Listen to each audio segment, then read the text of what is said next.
Hello, hello, hello. I am Scott Stanfield, and It's My Friday. I'm a modern longevitarian, and today is more about the X's and O's. What I learned working in the restaurant world about how to run your business, run your restaurant like a championship winning football team. And if you were just watching me on Debbie G's show, this is going to switch gears a little bit and get more into like the tactical side of things when it comes to operating your business and really about the mindset of these things and really kind of tying all the pieces together. And so I'm just going to dig right in here and do this solo episode today. And if you are just checking in here on LinkedIn, because I live stream on LinkedIn, also Facebook, YouTube, and I'm now a proud partner of the Spirituality Gone Wild Network, and so welcomed by the whole team and Debbie G, and thanks to Steve Weber for getting me in and recommending me, and so it's been super fun. And no matter what you do, and especially if you're in the restaurant world, sleep is by far the most important thing you can do for your health. And so you can go to my website, modernlongevitarian.com, or a way to get there if you don't know how to spell longevitarian is you can see it right down below me, strongforlonger.com. And that'll take you forward you straight to Modern Longevitarian. And it'll have a pop-up that'll allow you just to give me your email address and download the book and get the best sleep that you ever have had. So, or the sleep of your dreams. I don't know if you've ever had, right? Because, but anyway, that's the whole point of this. So the quote that really was a catalyst of me really building this whole concept of coaching your restaurant or coaching your business like a football team was by Bear Bryant. And Bear Bryant said, offense wins. What did Bear Bryant say? He said, offense sells tickets, defense wins championships. And being from the South, football is a big, big piece of the puzzle and of college football. And I went to University of South Carolina and watching all of those football games growing up and NFL and things like that. I as a kid, there was no Carolina Panthers, so you had to pull for a different team. And so I was a Washington Redskins fan back in the day. And, I have some Cherokee Indian heritage in my family. And so it was really cool for me to be able to pull for the Atlanta Braves and the Washington team. And I know they're all changing their names and stuff because it's not politically correct, but that's the name of the teams when I grew up. So Bear Bryant was the legendary winning coach at Alabama. And even though I'm not an Alabama fan, I love that quote because offense sells tickets, defense wins championships. And we all want to win championships. We all want to be coaches or players on championship winning teams. So here's the thing. What is offense? Let's start by defining what offense and defense is, and then we'll get into roles and how all the coaches put this piece together. Okay. So offense is selling tickets. Who is that? That's your guests. That's your customers. That's what in the restaurant business, we would say butts and seats, or in the hotel world, you would say heads and beds, or on websites, you could say traffic, or now I can see how many people are watching this live show. So that's offense, right? That's your marketing. That's your advertising. That's the buzz created around the food you make or the product or your service that you have, your course that you have, or the coaching that you do. So that's offense. It sells tickets, and you want to have sellout crowds every single time that you lace up your shoes, you put on you suit up or show up. You want to have sellout crowds. And that's the thing that you could do like in a restaurant. We would want to book and be 100% fully committed, right? So we could maximize our ability to not only deliver the best dining experience ever, but maximize our ability to increase the top line. So offense is really ultimately about selling tickets to get as many guests as you possibly can, or visitors or traffic or those type of things to come to your restaurant, right? And so I just want to really express offense is, and I'll come back and tie this piece in and how my role played in as a general manager, or director of food and beverage inside of that. So offense is marketing, advertising, and getting as many people as you can in your business. Okay. What is defense? What defense does is it protects your downside and allows you to hopefully have a proper amount of deficit in between your top line sales and your bottom line to where you actually turn a profit or you win the game. Right. So defense is all of these things like controlling cost of goods, for the restaurant world, it was beverage cost, food cost, and other costs, right? Those type of things, bar supplies and those things. And then also labor cost comes into play. And every business has a cost of goods, right? And has a labor cost. Even if you're subcontracting, that's where that falls in to your line item on your P&L. So defense is protecting your downside. Offense is your upside and selling tickets and getting people in and your revenue side of it. And your defense is protecting the other team from scoring or keeping and holding on to as much money as possible. So those are the things and how offense and defense plays in the business world. So now let's get into the coaches. Now, who are the coaches first? Let's talk about that. Now, I always saw myself as an offensive-minded head coach. And I referred to Steve Spurrier because he coached at University of South Carolina, and he had his fun and gun offense. And he was an offensive-minded head coach. Now, what that meant is he had to surround himself with some really talented defensive coordinators to have a strong defense, because defense wins championships. Okay. And so I also, because I was offensive minded and focused on growing the business through proper, social media, proper advertising, using the host stand properly to stacking as many people in without overburdening the kitchen and making them implode or crash or any of those type of things, or having the right amount of servers on to handle the load that we have, and really having a strong people at the host stand and really focusing on that piece of the puzzle.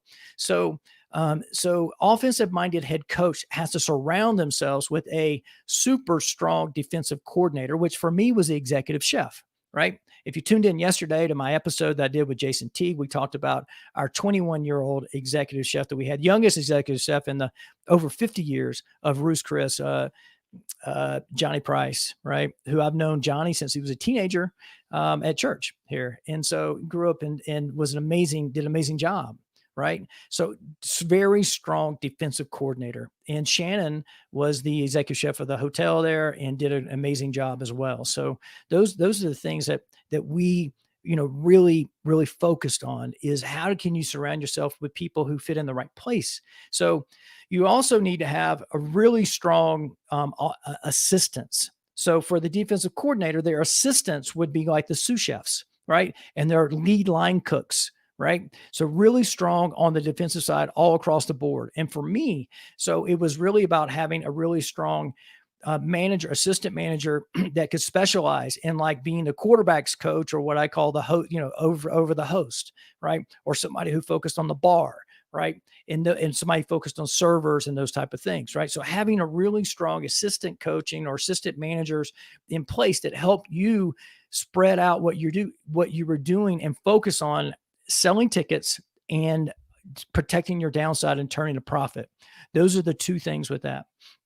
So so what do great coaches do? The first thing they did, and I made notes because I didn't want to miss anything here. All right. Is, where does that? Okay. They, the first thing that coaches do is that they recruit top players on top of surrounding themselves. The first thing they do is surround themselves with great coaches. The second thing they would do is recruit top players. Now, in the restaurant world, what does that be, or what does that mean in general, right? People they're good fits, fit into your culture. People who, have a hospitality factor to them. People that are not selfish or have a high ego, or and also people who have, and no matter what you do, have a super high emotional intelligence and tap into their empathy. So those are things that are really important. So recruiting top players, and you hear about that, about the NFL drafts are super important. In college is about how to getting your 4 or 5 star, how many 4 or 5 star recruits you have. And so, Clemson does a really good job at that. Alabama does a really good job at recruiting because they know that there's going to be a good system for them to go in to make it into the NFL and those type of things. So recruiting is super important, and getting the right people on your team, not only that are talented players, but also talented in emotional intelligence in that standpoint. Great coaches also are really good at training. they have great playbooks and have great plays and strategy, but they're also great at training their players on do that through repetition. So not only do you need to hire and recruit the best players, but you also need to continually be coaching, as especially if you're an executive chef, a GM, director of food and beverage, or regional, coaching your coaches on how to execute your plan as well. And you can do that through intent-based leadership, which is from the book Turn the Ship Around. And you can really continue coaching and ingraining your way of doing these things into your team in a very kind way. So that leads me to not only, because you think about, you see these movies on football. You're like, do it again. They're in practice, do it again, and do it again. And so they do the same play over and over and over again till they can execute it blindfold. You hear stories about, Joe Montana with his leading up to the Super Bowl, how there was not a ball dropped in practice, right? So practice is super important and repetition is super important. So your team can then execute, which is the next piece of the puzzle, execute when it matters the most. Right. Not only did you need to review prior days or weeks, games or previous holidays and take notes on that. So these big games like Thanksgiving, New Year's Eve, Valentine's Day, and how you can execute that and get the most out of it. Also, can just a day to day. What is it like last Friday night? What do we do? And how can we improve on this? So executing on the field, on the floor with your guests, no matter what type of business you have, and improving on that each and every time that you suit up and play the game, right? So that's super important for you to do that. And then understand that mistakes will happen. And this is a game of recovery. And this is where we get into like golf or any of those type of things, those games like that. But football is the same way and business is the same way. It's a game of recovery. Your team is going to make mistakes. And understanding how you can recover from that through using what I call the herd method, which you can go to my other website, which is, I don't really talk about that much when I was, really the restaurant GM coach, which is called thegmcoach.com. Click on free training and it'll download this, this book I wrote called Upset to Happy in One Conversation, basically sequencing of how to reconnect people that are emotionally hijacked back to reality. And it's really a 5-step process. So you would hear them, empathize, apologize, resolve the problem, and then delight them in some way. So that's herd. That's the herd method on how you could do this. And at the time, I called this the LEARN method. So the book hasn't been updated. So listen, label, empathize, apologize, resolve, notify, and thank the guest, right? And so just really understand that having this method and understanding how you can take somebody who's upset, walk them through the sequencing by hearing them, really, really hearing them, empathizing with them, and let them know that you heard them, and then apologizing for what happened, and then resolving the issue, right? Then delighting them, saying thank you, and over delivering on the promise and helping them recover from this and doing that. So that's super, super important for you to do that. And then the culture, right? And I've written about this and I tell this story a lot. Late one night, I was flipping through when I used to watch ESPN. I was flipping through and there was this panel, there's a show on, it had these 5 Super Bowl winning quarterbacks. And a question was asked of them and said, what is the difference between the teams that won the Super Bowl and the teams that you were on that didn't? Because you're on, if you're a quarterback in the NFL, you're on more teams that lose Super Bowls than win Super Bowls, right? And unless you're, of course, Tom Brady, right, which has won a lot of them, but he still didn't win every year he was in the league, right? So my point is this: they said every one of them had this same answer, and is that we were all on one team. And if I happen to throw an interception, the defense says, "Don't worry, QB, we'll get the ball back for you." They had each other's back. So using restaurants as an example again, we can use this as the front of the house and the back of the house, and we'll break this down. But basically, the environment that the coaches put together is that the kitchen, from the host stand to the dish machine operator, are all on the same team, and we win and lose together. And holding that piece together, there was very little complaining in the best teams that I worked on about how the kitchen would say the servers aren't running the food or they're not helping out or those things. So always work on building this culture of safety that people can come to you with any mistake that they had so you can help correct that and in the game of recovery. And also that we were able to improve and help different uh, team departments come together and work as one. Okay, so those are the things that the coaches do. Let's talk about different position players. Okay, and this is super fun for me because I've talked about this, and if you've worked with me before, you've heard me talk about this, and I love it. So let's talk about the offense because I'm offensive minded head coach, and this is the way I put it together. Your most important player on the team's a quarterback, right? You need somebody who can think really good. And as much as the servers would like to think they're the quarterback, they're not. They're not the one calling the shots. They're not the ones calling the play in the huddle. There's the ones they can maybe say, hey, I'm open, throw me the ball. But let's just, in this scenario, let's say that your customer, your guest is the ball, right? The ball is snapped basically at the host stand. And I'm talking about from a fine dining standpoint, right? Every customer comes in the front door. The person who's at the front door or wherever you direct them to is where it goes.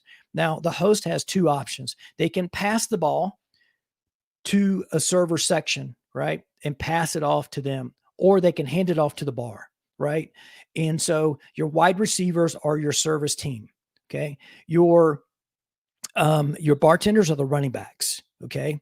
And so they get the ball less times typically, unless you have a bar and you have a running offense and that's your strategy, then that's where it goes to, right? If all your handoffs, your quarterback just hands them off to the bar, that's fine. Right. And that's what they would do is like, hey, you could go into, I even had this joke on my intro where it's like, I can't offer you a drink while you're waiting the bar. Right. So if you're running behind at the host stand and you don't have tables available for your wide receivers, your servers to get the ball, then you can hand them off to the bartenders. And then we can get the guest out to a table when the table becomes set up and it's ready to go. And we have the capacity with the server and the kitchen to handle that. So those are things that can happen for you that way. Now, other players on the offense would be, let's talk about bussers or RBRs, runner bussers that roll, like when I worked for Del Frisco's Grill, or service assistants. So that may be another title for them. Those are what I always refer to as underappreciated blocking backs. Some people call them because they pour water, the water boy or the water girl, but I always call them the unappreciated blocking backs. And I saw the bar back can fall into that as well. So the people who are working, supporting the service team are these unappreciated blocking backs that are really there, and their jobs are super important, but they're underappreciated. And they, when you get a really, really, really good team of people who are supporting your sales staff, that's just when things start really compounding on each other. It becomes super, super awesome. And then, let's see if there's any that, and then you've got your specialty teams, right? There's specialty teams. I would call, food runner specialty teams. There also could fall into that blocking back position as well. But also a sommelier would be a specialty team, special teams, where they would come out and they would help, with selling wine or opening wine or backing them up or doing those type of things. So anybody that helps in this middle area of maybe running food or with a sommelier, they would be on special teams. Okay. With terms of that. So then your defensive coordinator is the executive chef. So who do you think the assistant coordinators are? That's the sous chefs, right? And what the people on the line, that would be the defensive line. So all your line cooks, the craftsmen that really do the work, that actually help with service and the timing of the food and the executing of your product and your service. And that really goes out. That's the line and the defensive line. And then we're getting into really the big piece of the puzzle here. Without a strong defensive line, you're never going to win any championships because you have to execute. You truly have to execute. And the people that back them up, say, for instance, the prep cooks, those are the linebackers. Okay.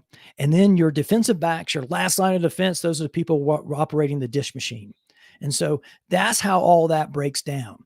Now, controlling cost is what you really could have your sommelier, your beverage director, bar manager, GM. They're really like counting inventory. They're controlling cost. They're making sure things aren't getting stolen. They're reconciling these things. They're ordering the right things at the best prop for the best quality and the best price, right? So really controlling the cost, making things aren't spoiling. We got first in, first out. We've got the proper rotation. We got all those things coming into play. Right. And so that's really controlling your downside with this.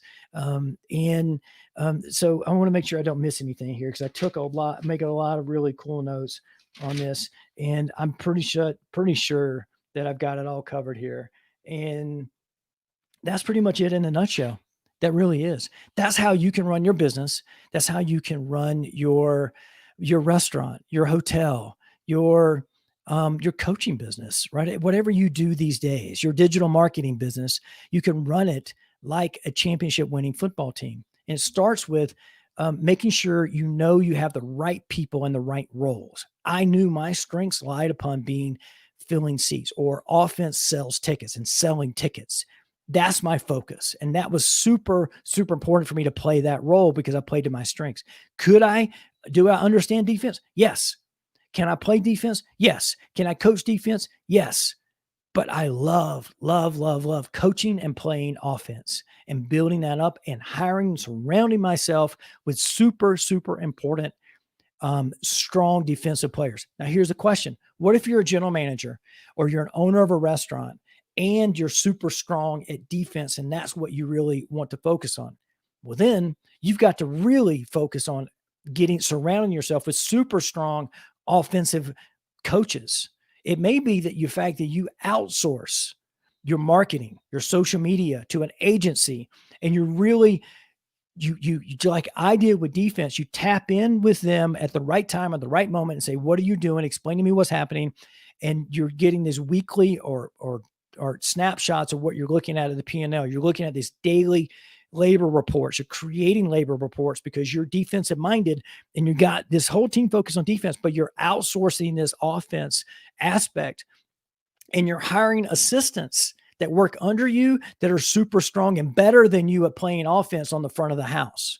Because if you're a defensive minded head coach, you're going to have to make adjustments. So I'm not saying my way is the best way. You're just default to doing it a certain way, right? That's fine. Be aware of that and surround yourself with people who play offense and coach offense. And maybe it requires you to spend a little bit more money to outsource the social media aspects of this and create marketing programs and do those type of things. So that's how you can really make this happen, right? And understand that. And so it may be that you tap into your corporate offices, social media or marketing department, advertising department better than somebody else or than other people in your network, those type of things. So understand what type of coach you are, surround yourself with great coaches, recruit the top players, train them, continually coach them, understand it's a game of recovery, and cultivate this culture of winning and safety with Leaders Eat Last by Simon Sinek, or Turn the Ship Around by Captain David Marquet, and really focus on and understand that your team can win championships, which means play great defense. And also at the same time, you can sell tickets and sell lots of tickets and sell out. I'm going to wrap it up right here, folks. I'm super excited about being on the Spirituality Gone Wild Network. Go to my website, strongforlonger.com. When the pop-up comes up, download the book, Outstanding Landing, How to Get the Sleep of Your Dreams. And if you all want to understand this recovery method that I have developed, how to take somebody from upset to happy in one conversation, go to my other website that I don't talk about that much, called thegmcoach.com. Click on free training, and it'll allow you to get that book as well. Debbie G, thanks for having me on your show earlier today. And tune into that at the Spirituality Gone Wild Facebook page. And those on LinkedIn, thanks for chiming in today as well. And I'll talk to you guys soon. Cheers.